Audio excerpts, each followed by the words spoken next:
नमस्कार। Partition stories की पहली कड़ी में आइए सुनते हैं कहानी मेरा वतन। इस कहानी को लिखा है कहानीकार विष्णु प्रभाकर ने। उसने सदा की भांति तहमत लगा लिया था और फैज ओढ़ ली थी। उसका मन कभी कभी साइकिल के ब्रेक की तरह तेजी से झटका देता, परंतु पैर यंत्रवत आगे बढ़ते चले जाते। यद्यपि इस शक्त प्रयोग के कारण वह बेतरह कांप जाता, पर उसकी गति में तनिक भी अंतर न पड़ता।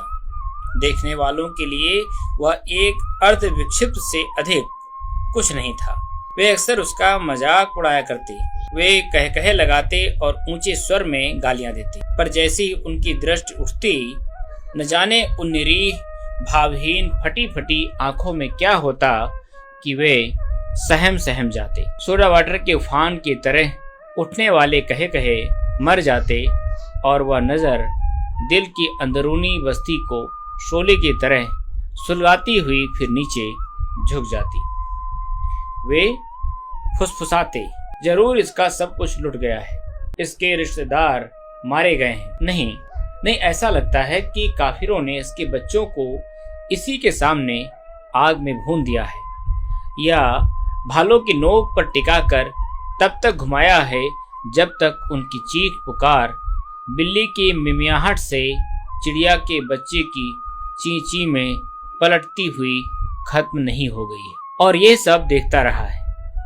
हाँ, ये देखता रहा है।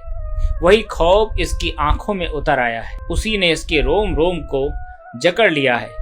वह इसके लहू में उस तरह घुल मिल गया है कि इसे देखकर डर लगता है। डर? किसी ने कहा।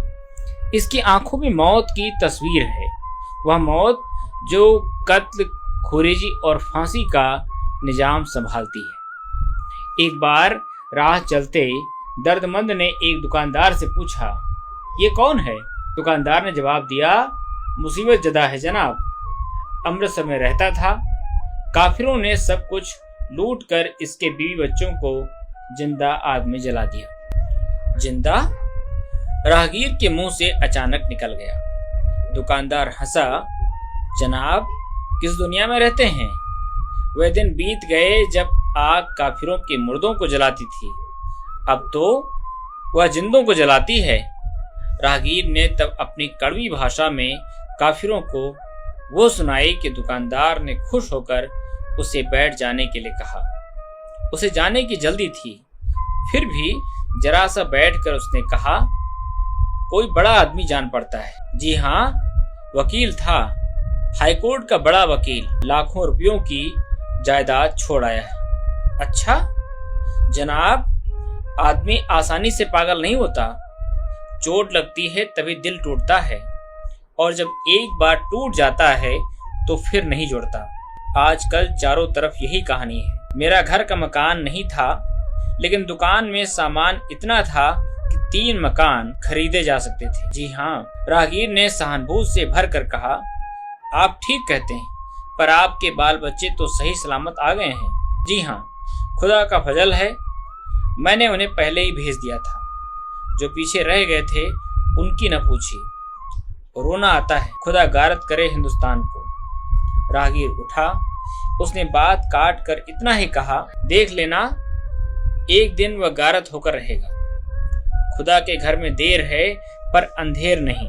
और वो चला गया, परंतु उस अर्ध विक्षिप्त के कार्यक्रम में कोई अंतर नहीं पड़ा। वह उसी तरह धीरे धीरे बाजारों में से गुजरता, शरणार्थियों की भीड़ में धक्के खाता, परंतु उस ओर देखता नहीं। उसकी दृष्टि तो आसपास के दुकानों पर जा अटकती थी। जैसे मैग्नेटिस लोहे को खींच लेता है, वैसे ही वे बेजबां इमारतें जो जगह जगह पर खंडहर की शक्ल में पलट चुकी थीं, उसकी नज़र को और उसके साथ साथ उसके मन, बुद्धि, चित्त और अहंकार सभी को अपनी ओर खींच लेती थी। और फिर उससे जो कुछ याद आता वह उसे पैर के तलवे से होकर सिर में निकल जाने वाली सूली की तरह काटता हुआ उसके दिल में घुमड़ घुमड़ उठता।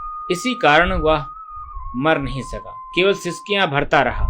उन सिसकियों में न शब्द थे न आंसू, वे बस सूखी हिचकियों की तरह उसे बेजान किए रहती थीं। सहसा उसने देखा सामने उसका अपना मकान आ गया है। उसके अपने दादा ने उसे बनवाया था। उसके ऊपर के कमरे में उसके पिता का जन्म हुआ था। उसी कमरे में उसने आंखें खोली थीं और उसी कमरे में उसके बच्चों ने पहली बार प्रकाश किरण का स्पर्श पाया था। उस मकान के कण कण में उसके जीवन का इतिहास अंकित था। उसे फिर बहुत सी कहानियां याद आने लगी। वह उन कहानियों में इतना डूब गया कि उसे परिस्थिति का तनिक भी ध्यान नहीं रहा। वह यंत्रवत जीने पर चढ़ने के लिए आगे बढ़ा और जैसा कि वह सदा करता था, उसने घंटी पर हाथ रखा। बेजान घंटी शोर मचाने लगी और तभी उसकी नींद टूट गई। उसने घबराकर अपने चारों ओर देखा। वहां सब एक ही जैसे आदमी नहीं थे। वे एक जैसी जबान भी नहीं बोलते थे। फिर भी उनमें ऐसा कुछ था जो उन्हें एक बना रहा था और वह इस एक में अपने लिए कोई जगह नहीं पाता था। उसने तेजी से आगे बढ़ जाना चाहा, पर तभी ऊपर से एक व्यक्ति उतर कर आया। उसने ढीला पाजामा और कुर्ता पहना था। पूछा, कहिए जनाब। वह अचकचाया। जी? जनाब किसे पूछते थे? जी, मैं पूछता था कि मकान खाली है। ढीले पाजामे वाले व्यक्ति ने उसे ऐसे देखा कि जैसे वह कोई चोर या उठाई गिरा हो। फिर मुंह बनाकर तल्खी से जवाब दिया, जनाब तशरीफ ले जाइए, वरना। आगे उसने क्या कहा वो यह सुनने के लिए नहीं रुका। उसकी गति में तूफान भर उठा। उसके मस्तिष्क में बवंडर उठ खड़ा हुआ और उसका चिंतन गत की चट्टान पर टकराकर पास पास हो गया। उसे जब होश आया तो वह अनारकली से लेकर माल तक का समूचा बाजार लांघ चुका था। वह बहुत दूर निकल आया था। वहां आकर वह तेजी से कांपा। एक टीस ने उसे कुरे डाला, जैसे बढ़ई ने पेंच में पेचकस डालकर पूरी शक्ति के साथ उसे घुमाना शुरू कर दिया। हाईकोर्ट की शानदार इमारत उसके सामने थी। वह दृष्टि गड़ाकर उसके कंगूरों को देखने लगा। उसने बरामदे की कल्पना की। उसे याद आया वो कहाँ बैठता था, वह कौन से कपड़े पहनता था कि सहसा उसका हाथ सिर पर गया, जैसे उसने सांप को छुआ हो। उसने उसी क्षण हाथ खींच लिया, पर मोहक स्वप्नों ने उस रंगीन दुनिया की रंगीनी को उसी तरह बनाए रखा। वह तब इस दुनिया में इतना डूब चुका था कि बाहर की जो वास्तविक दुनिया है वह उसके लिए मृगतृष्णा बन गई थी। उसने अपने पैरों के नीचे की धरती को ध्यान से देखता रहा। सिनेमा की तस्वीरों की तरह अतीत की एक दुनिया, एक शानदार दुनिया उसके अंतस्तल पर उतर आई। वह इसी धरती पर चला करता था। उसके आगे पीछे उसे नमस्कार करते, सलाम झुकाते बहुत से आदमी आते और जाते थे। दूसरे वकील हाथ मिलाकर शिष्टाचार प्रदर्शित करते और विचारों के हनुमान ने समुद्र पार करने के लिए छलांग लगाई।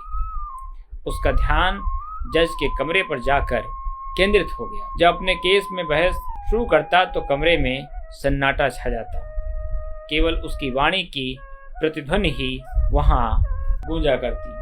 केवल मीलाड शब्द बार बार उठता और मीलाड कलम रखकर उसकी बात सुनते। हनुमान फिर कूदे। अब वह बार एसोसिएशन के कमरे में आ गया था। इस कमरे में न जाने कितने बेबाक कहे उसने लगाए, कितनी बार राजनीति पर उत्तेजित कर देने वाली बहसें की, महापुरुषों को श्रद्धांजलियां अर्पित, विदा और स्वागत के खेल खेले। वह अब उस कुर्सी के बारे में सोचने लगा जिस पर वह बैठा करता था। उसे कमरे की दीवारों के साथ साथ दरवाजे के पायदान की याद भी आ गई। कभी कभी ये छोटी छोटी तफसीलें आदमी को कितना सुकून पहुंचाती हैं। इसीलिए वह सब कुछ भूलकर सदा की तरह झूमता हुआ आगे बढ़ा। पर तभी जैसे किसी ने उसे कचोट लिया। उसने देखा कि लॉन की हरी घास मिट्टी में समा गई है। रास्ते बंद हैं। केवल डरावनी आंखों वाले सैनिक मशीन गन संभाले और हेलमेट पहने तैयार खड़े हैं कि कोई आगे बढ़े और वे शूट कर दें। उसने हरी वर्दी वाले होमगार्डों को भी देखा और देखा कि राइफल थामे पठान लोग जब मन में उठता है तब फायर कर देते हैं। वे मानो छड़ी के स्थान पर राइफल का प्रयोग करते हैं और उनके लिए जीवन की पवित्रता बंदूक की गोली की सफलता पर निर्भर करती है। उसे स्वयं जीने की पवित्रता से अधिक मोह नहीं था। वह खंडहरों के लिए आंसू भी नहीं बहाता था। उसने अग्नि की प्रज्वलित लपटों को अपनी आंखों से उठते देखा था। उसे तब खांडव वन की याद आ गई थी, जिसके नींव पर इंद्रप्रस्थ तरीके वैभवशाली और कलामय नगर का निर्माण हुआ था।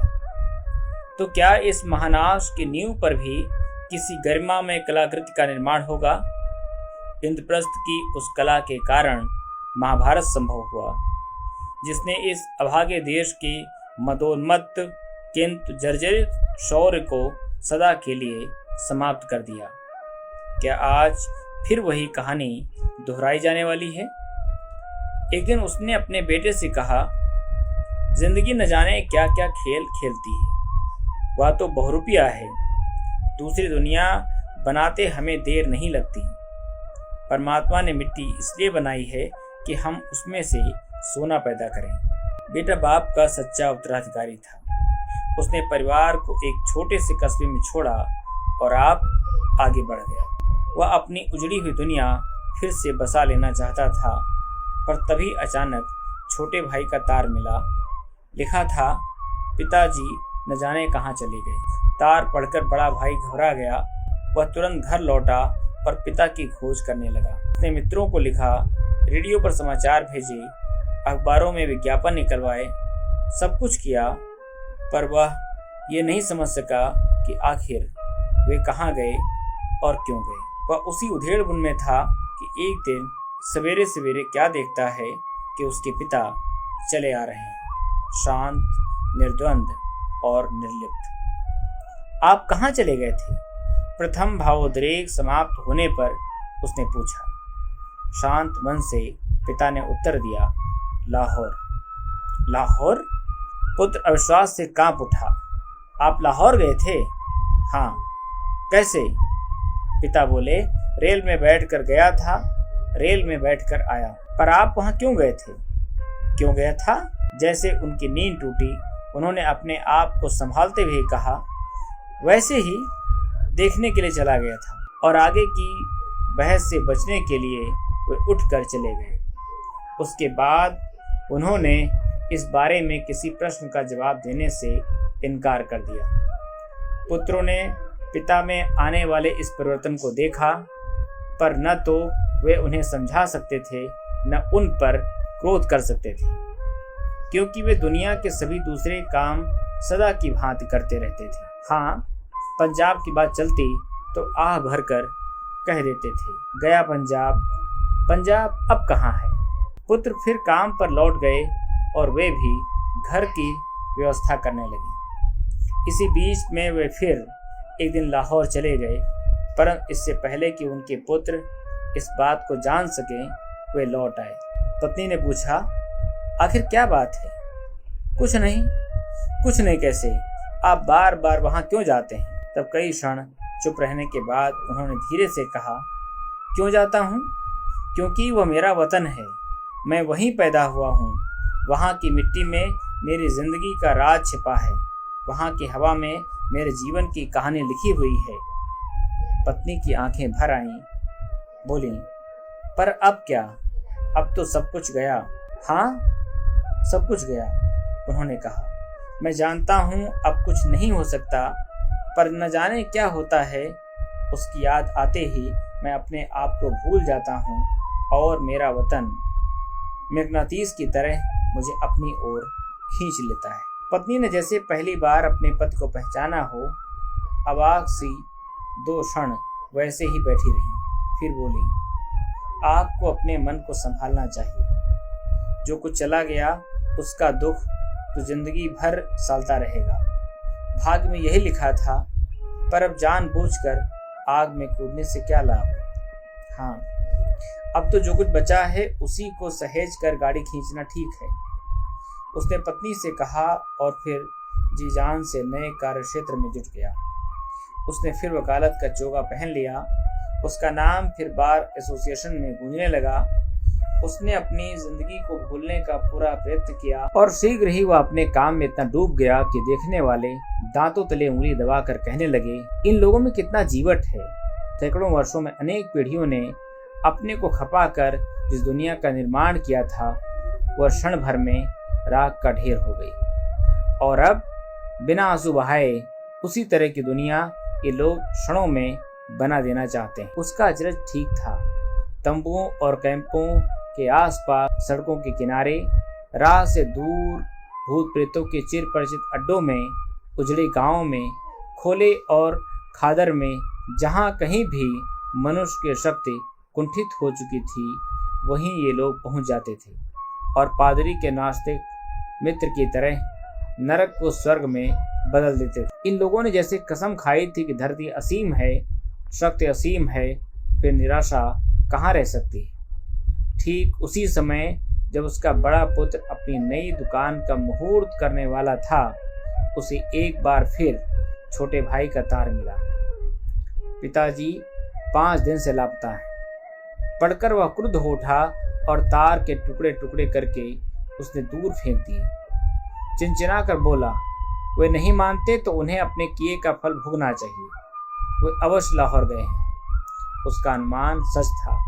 जिस समय वे यहाँ चिंतित हो रहे थे उसी समय लाहौर के एक दुकानदार ने एक अर्ध विक्षिप्त व्यक्ति को, जो तहमत लगाए, फैज कैप ओढ़े, फटी फटी आंखों से चारों ओर देखता हुआ घूम रहा था, पुकारा, शेख साहब सुनिए तो, बहुत दिन में दिखाई दिए, कहाँ चले गए थे। उस अर्ध विक्षिप्त पुरुष ने थकी हुई आवाज में जवाब दिया, मैं अमृतसर चला गया था। क्या? दुकानदार ने आंखें फाड़कर कहा, अमृतसर? हाँ, अमृतसर गया था। अमृतसर मेरा वतन है। दुकानदार की आंखें क्रोध से चमक उठी। मैं जानता हूँ अमृतसर में 3.5 लाख मुसलमान रहते थे, पर आज एक भी नहीं है। वहाँ आज एक भी मुसलमान नहीं है। काफिरों ने सबको भगा दिया, पर हमने भी कसर नहीं छोड़ी। आज लाहौर में एक भी हिंदू या सिख नहीं है और कभी होगा भी नहीं। वो हंसा। उसकी आंखें चमकने लगीं। उसमें एक ऐसा रंग भर उठा जो बेरंग था और वो हंसता चला गया, हंसता चला गया। वतन, धरती, मोहब्बत, सब कितनी छोटी छोटी बातें हैं। सबसे बड़ा मजहब है, दीन है, खुदा का दीन। जिस धरती पर खुदा का बंदा रहता है, जिस धरती पर खुदा का नाम लिया जाता है, वो मेरा वतन है, वही मेरी धरती है और वही मेरी मोहब्बत है। दुकानदार ने धीरे से अपने दूसरे साथी से कहा, आदमी जब होश खो बैठता है तो कितनी सच्ची बात कहता है। साथी ने जवाब दिया, जनाब। तब उसकी जुबान से खुदा बोलता है। बेशक, उसने कहा और मुड़कर उस अर्ध विक्षिप्त से बोला, शेख साहब आपको घर मिला? सब मेरे ही घर हैं। दुकानदार मुस्कुराया, लेकिन शेख साहब जरा बैठिए तो। अमृतसर में किसी ने आपको पहचाना नहीं? वो ठहाका मारकर हंसा। 3 महीने जेल में रहकर लौटा हूँ। सच? हाँ, उसने आंखें मटका कर कहा। तुम जीवट के आदमी हो। और तब दुकानदार ने खुश होकर उसे रोटी और कबाब मंगा कर दिए। लापरवाही से उन्हें पल्ले में बांधकर और एक टुकड़े को चबाता हुआ वो आगे बढ़ गया। दुकानदार ने कहा, अजीब आदमी है। किसी दिन लखपति था, आज फाका मस्त है। खुदा अपने बंदों का खूब इम्तिहान लेता है। जन्नत ऐसों को ही मिलता है। जी हाँ, हिम्मत भी खूब है। जानबूझकर आग में जा कूदा।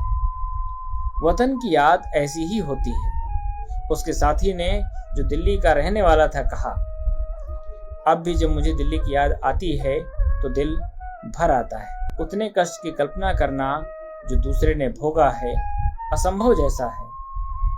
फिर भी यातना की समानता के कारण 2 मित्र व्यक्तियों की संवेदना एक बिंदु पर आकर एक हो जाती है। वो आगे बढ़ रहा था।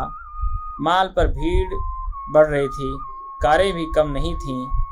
अंग्रेज, एंग्लो इंडियन तथा ईसाई नारियां पहले की तरह ही बाजार में देखी जा सकती थी। फिर भी उसे लगा कि वह माल जो उसने देखी थी ये नहीं है। शरीर अवश्य कुछ वैसा ही है, पर उसकी आत्मा वो नहीं है। लेकिन ये भी उसकी दृष्टि का दोष था। कम से कम जो वहां घूम रहे थे उनका ध्यान आत्मा की ओर नहीं था। एकाएक वह पीछे मुड़ा। उसे रास्ता पूछने की जरूरत नहीं थी। बैल अपनी डगर को पहचानते हैं। उसके पैर भी दृढ़ता से रास्ते पर बढ़ रहे थे और विश्वविद्यालय की आलीशान इमारत एक बार फिर सामने आ रही थी। उसने नुमाइश की ओर एक दृष्टि डाली, फिर बुलनर के एक बुत की तरफ से होकर वह अंदर चला गया। उसे किसी ने नहीं रोका। वह लॉ कॉलेज के सामने निकल आया। उसी क्षण उसका दिल एक गहरी हूक से टीसने लगा। कभी वह इस कॉलेज में पढ़ा करता था। वो कांपा। उसे याद आया उसने इस कॉलेज में पढ़ाया भी है। वह फिर कांपा। हूक फिर उठी। उसकी आंखें भर आईं। उसने मुंह फेर लिया। उसके सामने अब वो रास्ता था जो उसे दयानंद कॉलेज ले जा सकता था। एक दिन पंजाब विश्वविद्यालय दयानंद विश्वविद्यालय कहलाता था। तभी एक भीड़ उसके पास से निकल आई। वे प्रायः सभी शरणार्थी थे, बेघर और बेजर, लेकिन उन्हें देखकर उसका दिल पिघला नहीं, कड़वा हो आया। उसने चीख चीख कर उन्हें गालियां देनी चाहिए। तभी पास से जाने वाले दो व्यक्ति उसे देखकर ठिठक गए। एक ने रुककर उसे ध्यान से देखा। दृष्टि मिली। वह सिहर उठा।